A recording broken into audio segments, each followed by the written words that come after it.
किसी पार्टी से या जिन लोगों ने प्राइवेट फाइनेंसर से भी पैसा लिया है, हमारा प्राइवेट फाइनेंसर से भी कोई विरोध नहीं है। तो पहली बात तो ये समझ लेनी है, यह आंदोलन किसी के विरोध में नहीं है, ये जनता के पक्ष का आंदोलन है।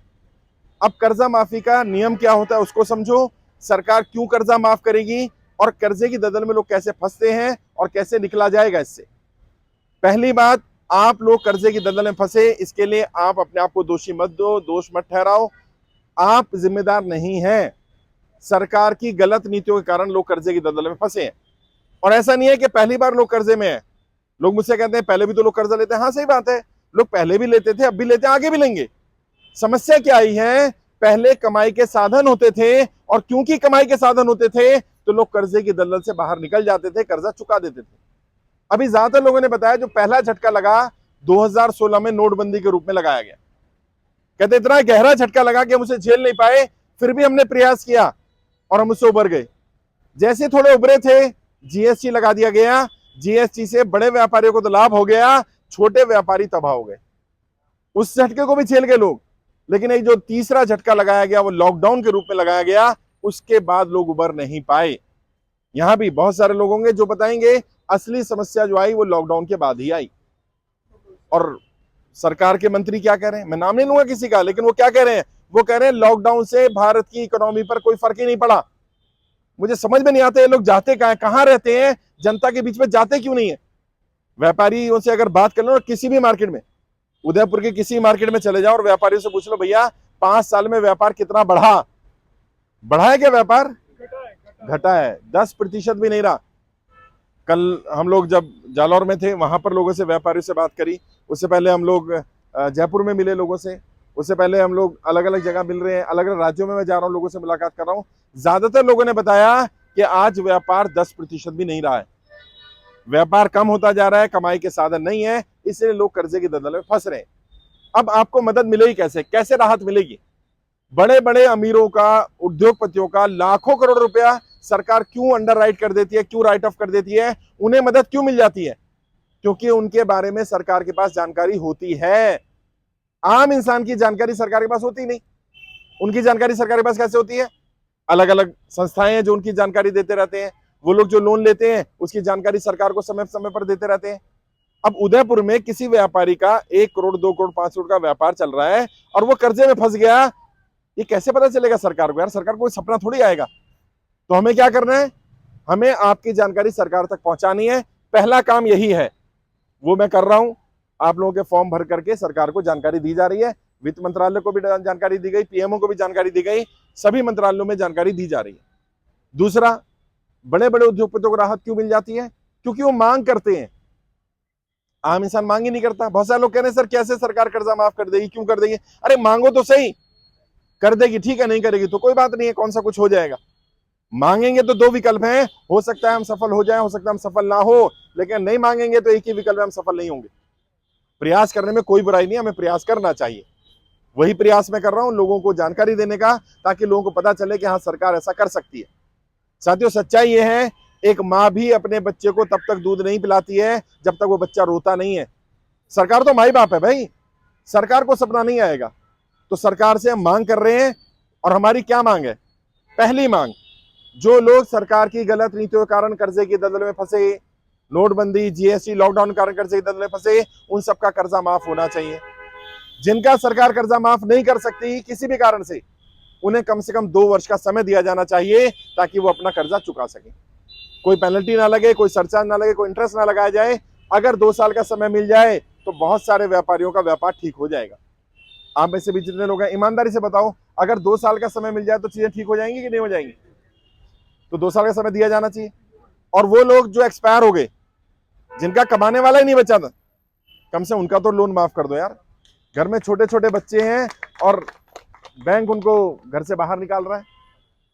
पिताजी एक्सपायर कर गए, कमाई का कोई साधन नहीं बचा, तो कम से कम ऐसे बच्चों से जिनके सर से पिता का साया चला गया, उनके सर से छत मत छीनो यार। धन्यवाद चौधरी, बहुत बहुत शुक्रिया। और मेरी कोशिश ये रहेगी कि मैं आपकी लड़ाई लड़ रहा हूं मैं आपकी लड़ाई, लेकिन लड़ाई आसान नहीं होने वाली है। जब हमारी संख्या 25,000 थी तो सरकार पर दबाव नहीं पड़ रहा था, सरकार सीरियसली ले भी नहीं रही थी, बल्कि एक अधिकारी ने तो ये कहा कि आप ऐसे ही बात कर रहे हो, इतनी कोई समस्या नहीं है। जब संख्या 50,000 हुई तो उन्हें लगा यार कुछ लोग हैं। जब संख्या 1,00,000 हुई तो दबाव पड़ना शुरू हो गया। सरकार ने लेटर के जवाब देने शुरू कर दिया। आरबीआई से जवाब आ गया, वित्त मंत्रालय से जवाब आ गया। जब संख्या 2,00,000 हुई तो पीएमओ से भी जवाब आ गया।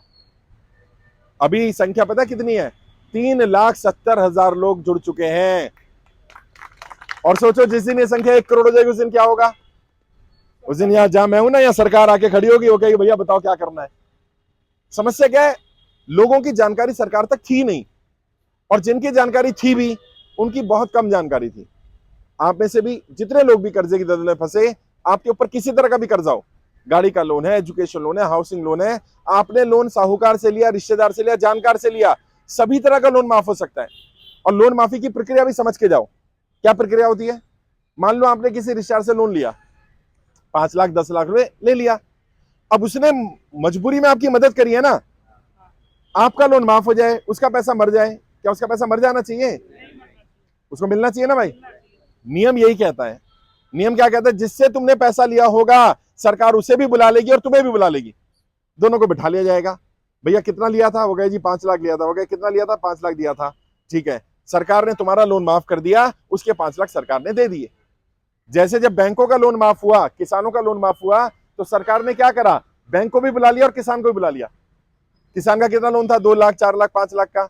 किसान का लोन माफ कर दिया, बैंक को पैसे सरकार ने दे दिए, बैंक भी डूबने से बच गया और किसान भी बच गया।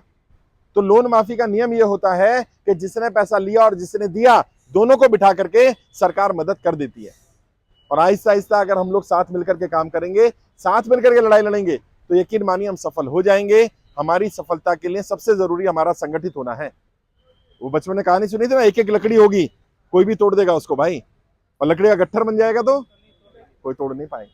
कोई साहूकार, कोई बैंक वाला, कोई रिकवरी एजेंट, कोई भी अगर आपको परेशान करता है, गाली गलौज करता है, बदतमीजी करता है, तो आपको अपने अधिकार पता होने चाहिए। उन्हें ये करने का अधिकार नहीं है। आपने लोन लिया, कोई गुनाह नहीं कर दिया यार, कोई पाप थोड़े कर दिया, कोई क्राइम कर दिया क्या लोन ले लिया तो? और लोन लेना कोई क्राइम नहीं है, और लोन नहीं चुका पाते ये भी कोई क्राइम नहीं है। बस समस्या क्या आ रही है? कई लोग जानबूझ करके गलती कर रहे हैं। पहली गलती क्या कर रहे हैं? अब आपकी मानो नौकरी छूट गई, ध्यान से समझना इस बात को। मानो नौकरी छूट गई, व्यापार बंद हो गया, कमाई कम हो गई, कुछ भी हुआ, आपने लोन ले रखा है। अब आपने किस्त बाउंस कर दी। अरे भाई बाउंस मत करो। क्या करो? मानो इस महीने नौकरी छूट गई, अगले महीने सैलरी नहीं आएगी, आपको पता है ना। इससे पहले के किस्त बाउंस हो, बैंक में जाकर के लेटर दे दो कि भैया मेरी स्थिति खराब हो गई, मुझे आपने लोन किस आधार पर दिया था? नौकरी के आधार पर, मेरी नौकरी छूट गई है। अब कई लोग कहते हैं बैंक लेटर नहीं लेता। आरबीआई की गाइडलाइंस है, अगर कस्टमर अपनी जानकारी बैंक को देना चाहता है तो बैंक को उसकी जानकारी लेनी पड़ेगी। आपको लोन दिया, फ्री में नहीं दिया भाई, इंटरेस्ट भी लेगा, प्लस आपके डॉक्यूमेंट चेक किए थे, आपका इनकम टैक्स रिटर्न देखा था, आपकी बैंकिंग देखी थी। आज आपकी बैंकिंग खराब हो गई, ये बैंक को सपना नहीं आएगा, बैंक में जाकर बात करनी पड़ेगी। और बैंक क्या क्या कर सकता है? बैंक पहला विकल्प दे सकता है कि आपको लीन पीरियड दे दे। लीन पीरियड क्या होता है? 6 महीने से लेकर 2 साल तक का समय होता है, जिसमें आपको ईएमआई नहीं पे करनी, केवल इंटरेस्ट पे करते रहो। अब मानो आपकी ईएमआई जाती है 50,000 की, पता है उसका इंटरेस्ट कितना जाएगा? 5,000 रुपए। अब आप 50,000 नहीं पे कर सकते, 5,000 तो दे सकते हो ना, 5,000 रुपए महीना देते रहो, 6 महीने तक, 1 साल तक। 6 महीने बाद आपका ईएमआई शुरू हो जाएगा, तब तक आपने इंटरेस्ट पे कर ही दिया था। तो घबराना नहीं है, परेशान नहीं होना, बैंक बहुत सारे विकल्प दे सकता है। अगर फिर भी आप बैंक जाते हो और बैंक आपका लेटर नहीं लेता, कुछ नहीं करना, आपके पास फोन होगा, रिकॉर्डिंग कर लो। मैं बैंक में आया हूं मैनेजर साहब के पास, मैनेजर साहब को लेटर दे रहा हूं, मैनेजर साहब लेटर लेने से मना कर रहे हैं। साहब नौकरी चली जाएगी उसकी नौकरी, बैंक आपके लेटर को मना नहीं कर सकता। फिर भी मैंने तरीका बताया था, आप स्पीड पोस्ट भेज सकते हो बैंक को। स्पीड पोस्ट होता है, पोस्ट ऑफिस में जाओ, रसीद मिलेगी, रसीद रख लो। असल में समझो बैंक क्या कर रहा है, बैंक आपको बार बार नोटिस दे रहा है, नोटिस देके आपकी फाइल मोटी कर रहा है। जब बैंक कोर्ट में जाएगा तो बैंक बताएगा हमने 10 बार नोटिस दिया, इनकी तरफ से कोई जवाब नहीं आया, क्योंकि तुमने ओरली बात कर ली, फोन कॉल कर लिया। ओरल बात करने से नहीं होता भाई, बैंक लेटर देके रिकॉर्ड बना रहा है, तुम भी लेटर देके रिकॉर्ड बनाओ, तुम भी फाइल मोटी करो। और जज साहब के पास जब जाओगे तो बैंक जब अपनी फाइल दिखाए, तुम भी दिखाओ, जज साहब मेरी नौकरी छूटी थी, मैंने लेटर दिया था, बैंक ने मेरी बात नहीं सुनी, मेरा व्यापार बंद हो रहा था, मैंने बैंक को बताया था, बैंक ने मेरी बात नहीं सुनी, मैं इनसे समय लेने गया, इन्होंने समय नहीं दिया। आरबीआई कहता है 2 बार आप अपने लोन को रीस्ट्रक्चर करा सकते हो। रीस्ट्रक्चरिंग क्या होती है वो भी समझो। मान लो आपकी ईएमआई है 50,000 रुपए की, आपका व्यापार ठीक चल रहा था, काम धंधा ठीक था, आप दे रहे थे। अब व्यापार बंद हो गया, आधा रह गया, कम हो गया, कुछ भी हुआ, अब आप 50,000 की देने की स्थिति में नहीं हो। कितनी दे सकते हो? 20,000। अब आप क्या कर सकते हो? अपनी ईएमआई को कम करा करके ड्यूरेशन को बड़ा करा सकते हो कि भाई साहब मेरे को 20 साल की जगह 30 साल का लोन दे दो और मेरी ईएमआई को 20,000 की या 30,000 की कर दो, ताकि मैं आराम से ईएमआई भर पाऊं। घबराने से काम नहीं चलेगा, डरना नहीं है। मैं आप सबसे हाथ जोड़ के विनती कर रहा हूं, कोई गलत कदम मत उठाइए। आप कर्जे की दलदल में फंसे, इसमें आपकी गलती नहीं है, इसके लिए सरकार की गलत नीतियां जिम्मेदार है। और मैं आपसे वादा कर रहा हूं, एक एक व्यक्ति का 1-1 रुपया कर्जा माफ कराऊंगा, ये मेरी जिम्मेदारी है। कोई गलत कदम नहीं उठाना। बस सरकार के ये आंकड़े हैं, पिछले 5 वर्ष में 50,000 ज्यादा व्यापारियों ने कर्जे कारण आत्महत्या करी। पिछले 1 साल में 2022-22 में 20,000 लोगों ने आत्महत्या करी कर्जे कारण। ऐसा नहीं करना है, कोई गलत कदम नहीं उठाना। आप कर्जे की दलदल में फंसे, इसमें आपकी गलती नहीं है, इसके लिए सरकार की गलत नीतियां जिम्मेदार है। सरकार की गलत नीतियों की सजा अपने आप को मत दो। मैं आपकी लड़ाई लड़ रहा हूं, वित्त मंत्रालय में आपकी फाइल भेजी गई, पीएमओ भेजी गई। अभी आपने देखा वो जंतर मंतर पर हमने 1 दिन का भूख हड़ताल भी करी, आप लोगों के लिए तो करी ना। लेकिन समस्या क्या, कई लोग डर रहे हैं। यहां भी एक व्यापारी है आपके क्षेत्र के, 12 करोड़ का लोन है।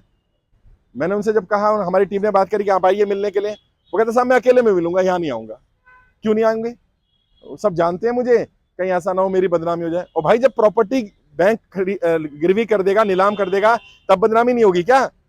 तब भी तो बदनामी होगी। डरना क्या यार, कोई गुनाह थोड़ी कर दिया। और मैं क्यों मिल रहा हूँ?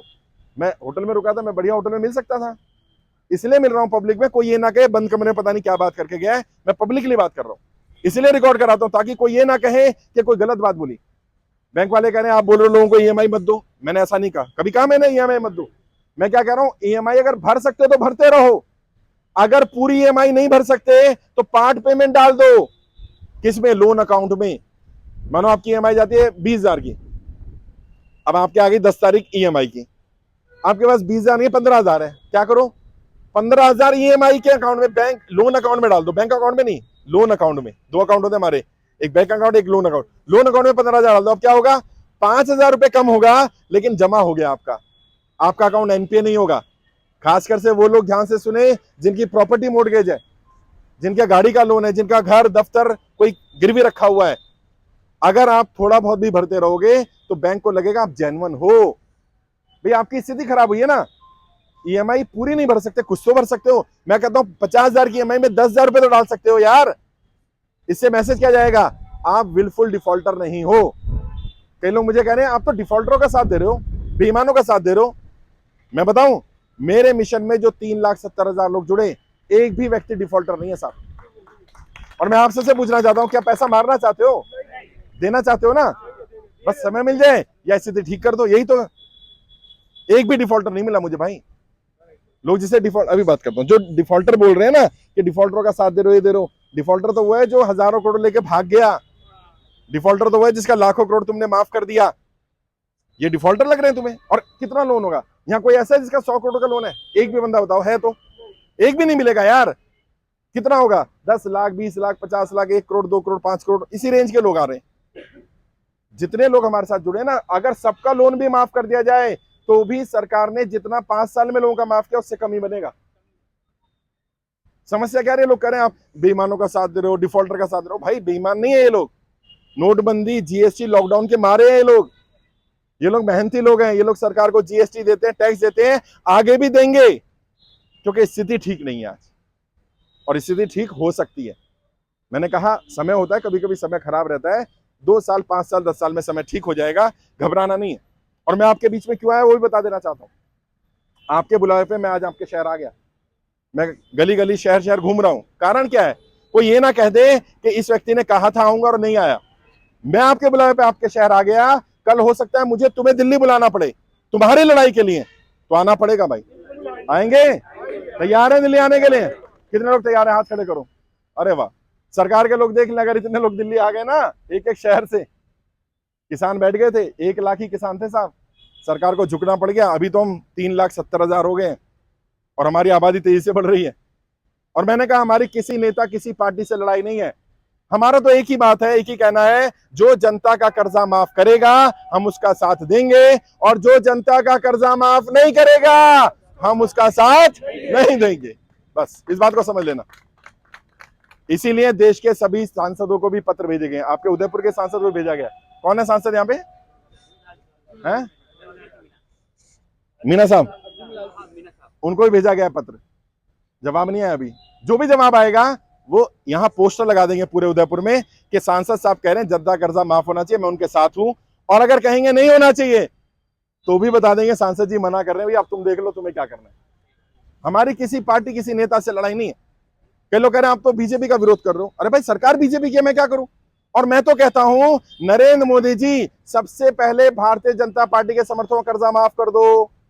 अब इसमें तो कोई दिक्कत नहीं है भैया, हम क्यों विरोध करेंगे यार? कर्जा माफ करना पड़ेगा। और हमारा एक ही नारा है, जनता का कर्जा माफ करना पड़ेगा। जोर से जरा, जनता कर्जा माफ, जनता कर्जा माफ, जनता का कर्जा माफ, एक ही नारा हमारा। और वो तुम्हें बांटेंगे धर्म के नाम पर, जाति के नाम पर। तुम जुड़े रहना, हमारा एक ही धर्म, कौन सा? कर्जा, कर्जे वाले भैया। हमारा एक ही जाति, कर्जे वाले है। अभी अजमेर में थे, वहां लोगों ने कहा हमारी पार्टी में ना कर्जे वाली, हम कर्जे वाले भैया। अपने को कोई पार्टी वार्टी से मतलब नहीं है। जो जनता के साथ खड़ा होगा हम उसका साथ देंगे, और जो जनता के साथ नहीं खड़ा होगा हम उसका साथ नहीं देंगे। और ये संदेश सबको क्लियर होना चाहिए। फिर भी मैं आपके बुलावे पे आपके शहर में आया, सबसे बात करूंगा। किसी के पास कोई नोटिस आया हो तो नोटिस को भी समझ लो।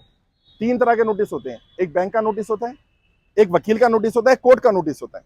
कैसे पता चला कौन सा नोटिस है? नोटिस के ऊपर नाम लिखा होता है। बैंक का होगा तो बैंक का नाम लिखा होगा, वकील का होगा तो एडवोकेट लिखा होगा, अगर कोर्ट का होगा तो अदालत लिखा होगा। नोटिस का जवाब जरूर देना। नोटिस कोई फांसी का फंदा नहीं है। नोटिस आया ले लो। बैंक का नोटिस आया तो क्या करो, आप रिटर्न में जाकर बैंक में जवाब दे दो। वकील का नोटिस आया तो किसी वकील को पकड़ो, वकील के थ्रू जवाब दे दो। अगर कोर्ट का नोटिस आया तो खुद जाओ, क्योंकि हमारा संविधान आप सबको अपनी पैरवी करने की इजाजत देता है। वकील करने की जरूरत नहीं है, आप जाओ और अपनी स्थिति के बारे में बता दो कि मेरी स्थिति खराब है। जो भी है, जज भी तो इंसान है यार, जज तुम्हारी बात सुनेगा। मैं भी मदद करूंगा, मेरी पूरी टीम भी मदद करेगी, और तुम सबकी लड़ाई मैं लड़ रहा हूं। लेकिन मैं ये लड़ाई तब तक नहीं जीत सकता जब तक तुम लोग एक दूसरे का साथ ना दो। जैसे मान लो भाई साहब है, इनके यहाँ पर कोई रिकवरी वाला बैंक वाला आ जाए परेशान करने, अभी देखो ये 70-80 लोग हो, सब पहुंच जाओ इनके यहाँ, ओए कैसे परेशान कर रहा मेरे भाई है। हिम्मत नहीं होगी रिकवरी वाले की दोबारा चला जाए। आज जितने लोग आए हो सबका व्हाट्सएप ग्रुप भी बना दूंगा मैं। ऑलरेडी उदयपुर लोकसभा का व्हाट्सएप ग्रुप बना है, उसमें जोड़ लूंगा तुम्हें। सांसद क्या एक प्रतिनिधिमंडल लेके जाना, मुझे 100 लोग भेजूंगा यहीं के। सुबह से चले जाना, शाम तक बैठे रहना। सांसद जी जवाब दो, जनता की कर्जा माफी में तुम जनता के साथ हो कि नहीं हो? जवाब लिए बिना मत आना वापस, मैं लेटर भेजूंगा दिल्ली से। मैं आपकी लड़ाई लड़ रहा हूं, मैं आपको वादा कर रहा हूं, आज नहीं तो कल सरकार जनता कर्जा माफ करेगी, क्योंकि अब सरकार पर दबाव पड़ रहा है। और नहीं करेगी तो हमने सरकार को इसी महीने की 30 तारीख तक का अल्टीमेटम दिया हुआ है। आपको पता होगा जंतर मंतर से हमने सबने मिलकर के, हजारों की संख्या में लोग थे, सबने तय किया कि 30 तारीख तक का समय सरकार को दे दिया जाए। 30 जून 2023, इस महीने की 30 तारीख तक सरकार तय कर ले कि वो जनता कर्जा माफ करेगी या नहीं करेगी। अगर सरकार का जवाब नहीं आता या सरकार मना कर देती है तो फिर हम तय करेंगे हमें सरकार का क्या करना है। मैं आपके साथ हूं, मैं आपकी लड़ाई लड़ रहा हूं, और हम साथ मिलकर के इस लड़ाई में जरूर सफल होंगे, मेरा विश्वास है। कई लोग मुझसे मिलना चाहते थे पर्सनली, कुछ लोग कहते हैं फोटो खिंचवानी है आपके साथ, कुछ लोग कहते हैं आपसे मिलना है, अपनी समस्या बतानी है। जो करना है करो, मैं हूं अगले 1 घंटा 2 घंटा तुम्हारे साथ रहूंगा। सबसे मिलेंगे, 1 to 1 बातचीत करेंगे। घबराना नहीं, परेशानी होना। और जो हमारा नारा है उसको याद रखना है, क्या है? जनता का कर्जा माफ, जोश एनर्जी, जनता कर्जा माफ, जनता कर्जा माफ करना पड़ेगा, और कोई विकल्प नहीं है साहब। बहुत बहुत शुक्रिया, धन्यवाद। एक ग्रुप फोटोग्राफ ले लेते हैं।